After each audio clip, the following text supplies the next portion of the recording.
नमस्कार दोस्तों, स्वागत है आपका क्रेजी क्रिप्टो मिंटू में।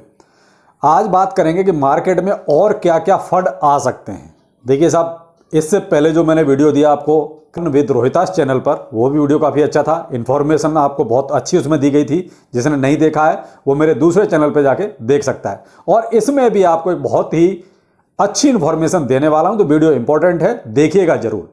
लेकिन यहां पर थोड़ा सा आपको न्यूज भी देखने पड़ेंगे जो इंटरनेशनली चल रहे हैं, क्योंकि अपनी क्रिप्टो मार्केट के लिए वो कहीं ना कहीं सरदर्द हैं।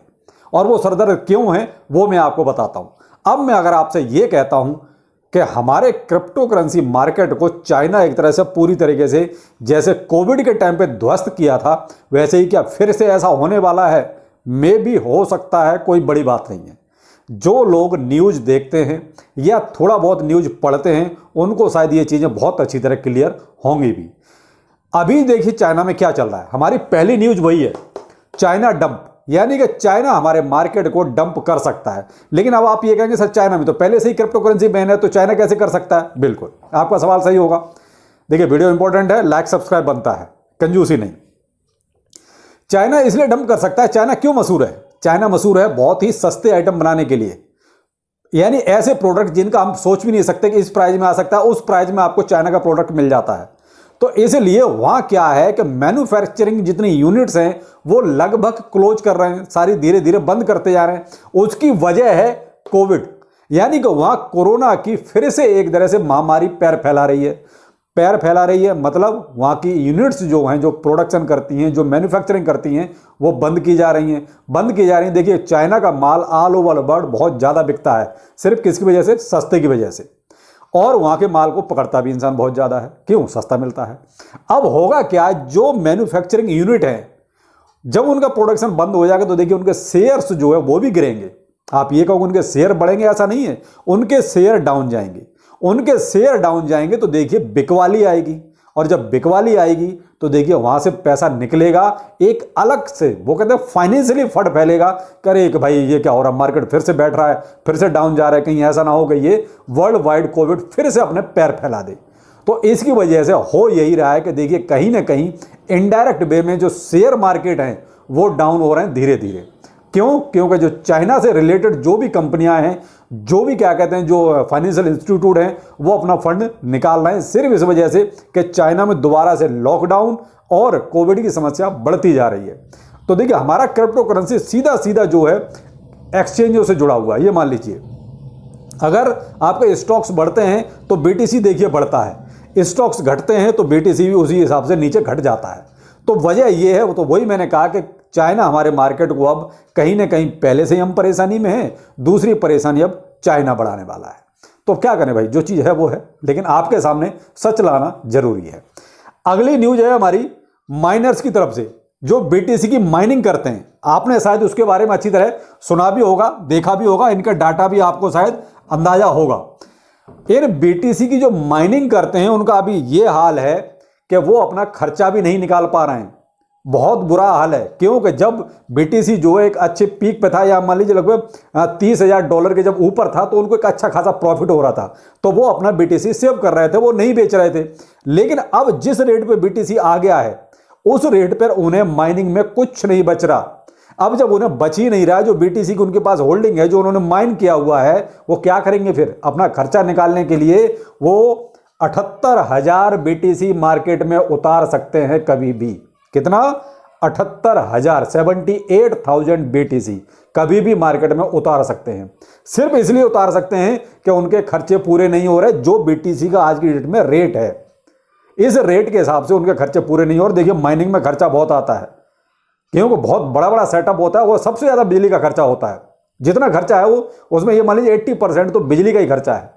तो उस खर्चे को कहां से निकालेंगे? उनकी यही तो एक आमदनी होती है भाई, माइनिंग करते जाते हैं, अच्छे रेट पर अपना बीटीसी थोड़ा थोड़ा करके बेचते जाते हैं। लेकिन आज की डेट में उनको ये प्रॉफिट का सौदा लग नहीं रहा। क्यों? बीटीसी एक साल से डाउन डाउन और डाउन है। तो इसलिए यहां ये खतरा और बढ़ गया है कि 78,000 बीटीसी कहीं ये माइनर मार्केट में ना उतार दें।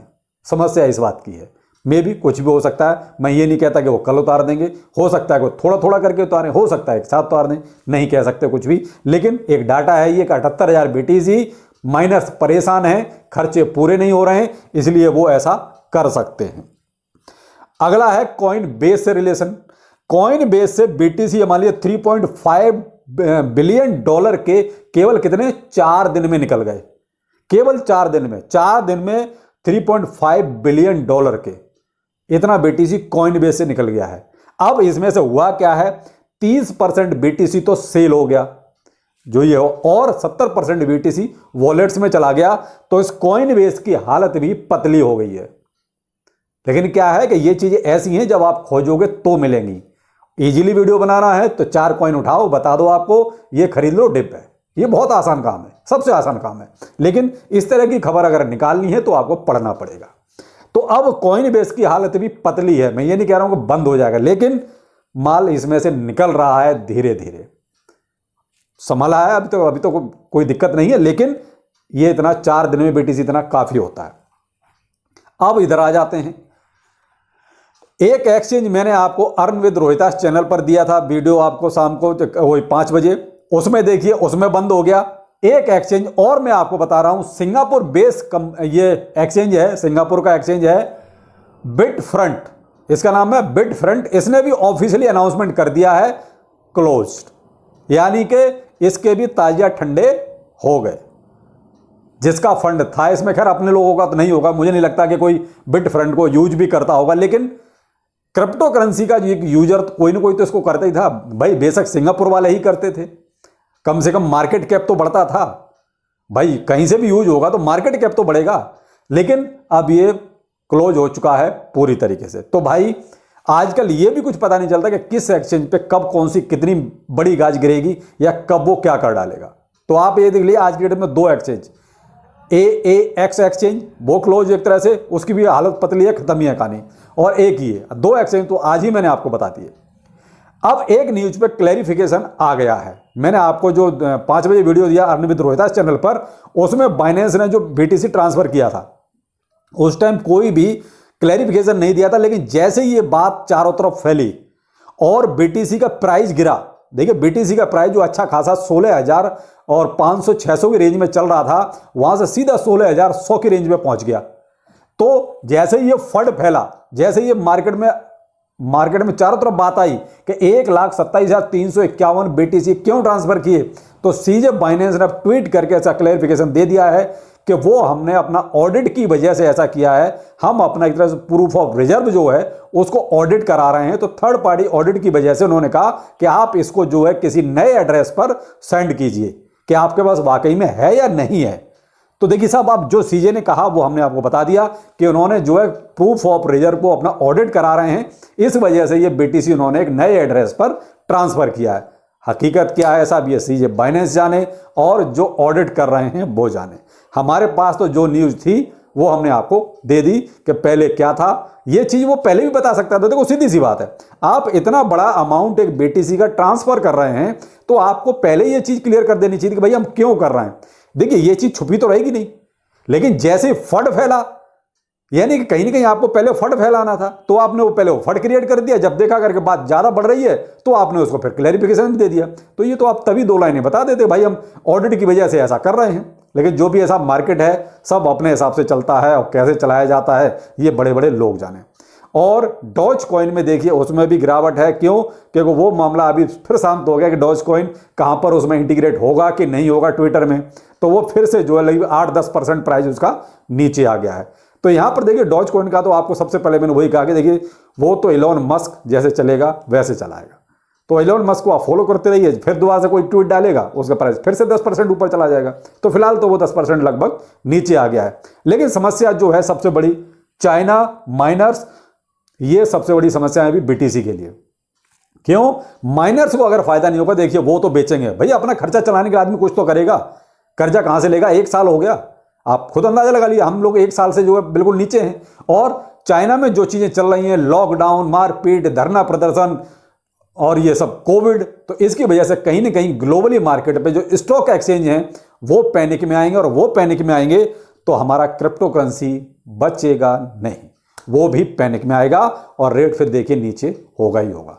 तो देखिए भाइयों, मैं तो बहुत क्लियर कहता हूं आपको, मैंने अपने दोपहर के वीडियो में भी कहा कि मैं कुछ भी नहीं खरीद रहा हूं, मैं केवल अभी मार्केट को देखूंगा और 2-4 कमेंट थे, अरे सर ये डिप में है, अच्छा मौका है, आप मना कर रहे हो। तो भाई मैंने उस वीडियो में भी कहा था कि जिसके पास एक्सेस मनी पड़ा हुआ है वो खरीद सकता है। मैं नहीं कहता कि आप मत खरीदो, आपको खरीदना है खरीद लीजिए, लेकिन भाई मेरी जितनी कैपेसिटी थी वो मेरी लगी हुई है। मैं अभी इसमें एक भी पैसा लगाने के मूड में नहीं हूं। जिसके पास है वो लगाए भाई, सीधी सी बात है, सिंपल सी बात। मैंने उसमें भी कहा, या तो आपने वीडियो पूरा नहीं देखा, सिर्फ स्किप करके देख लिया, तो भाई आप पूरा वीडियो देखिए। मैं कोई भी दो तरह की बात नहीं करता, एक ही तरह की बात करता हूं। आप पूरा वीडियो देखियो, तो आप वीडियो देखो, आप पूरा उसमें क्लियर हो जाएगा। तो अभी भी वही बात कह रहा हूं कि जिसके पास पैसा है वो खरीद सकता है। मैं आपका कोई फाइनेंशियल एडवाइजर नहीं हूं। तो आपको खरीदना है खरीदो, नहीं खरीदना कोई बात नहीं। लेकिन मेरा ये है कि मैं नहीं खरीदूंगा अभी, जब तक मार्केट थोड़ा स्थिर नहीं हो जाता, थोड़ा सा मार्केट में एक अप ट्रेंड का मूवमेंट नहीं आ जाता, तब तक मैं नहीं खरीदूंगा। मैं तो मार्केट को अभी देखना ही चाहूंगा। और आपको यहाँ पर एक छोटी सी बात और लेकिन इंपॉर्टेंट बताना चाहूँगा कि कोई भी बड़ा यूट्यूबर, मैं आपको बहुत क्लियर बोल रहा हूँ, कोई भी बड़ा यूट्यूबर ऐसी मार्केट में एक पैसे का नहीं खरीदता। ये सिर्फ कहने की बातें हैं, आप ये खरीद लो, हम ये खरीदने जा रहे हैं, हमारा ये पोर्टफोलियो है। बहुत कम आपको दिखाने के लिए छोटा छोटा सा अमाउंट का हो सकता है खरीद को दिखा के दिया जाए, लेकिन वो खरीदते तभी हैं जब मार्केट अप ट्रेंड में होता है। ये केवल वीडियो बनाने के लिए ये सब की चीज़ें की जाती हैं कि हम खरीद रहे हैं, हमारा पोर्टफोलियो ये है। कोई 2 लाख का खरीद के अपना स्क्रीनशॉट दिखाएगा? आज तक नहीं दिखाया हुआ। आज तक कोई $2 $5 का खरीद के आपको पोर्टफोलियो दिखा दिया कि ये हमने खरीद लिया। तो ये क्या है? सब बेवकूफ़ी वाली बातें हैं। तो जो भी बड़े यूट्यूबर हैं ना जितने, वो सब तभी खरीदते हैं जब मार्केट का एक अप ट्रेंड चालू होगा। अभी सब केवल आपको खरीदवा रहे हैं वीडियो बना बना के। तो प्लीज़ थोड़ा सा अलर्ट हो जाइए, अपने दिमाग का इस्तेमाल कीजिए और मार्केट को देखिए कि चल क्या रहा है। आपको आप सारी चीज़ें क्लियर हो जाएंगी। तो चलिए फिर मिलते हैं। नमस्कार।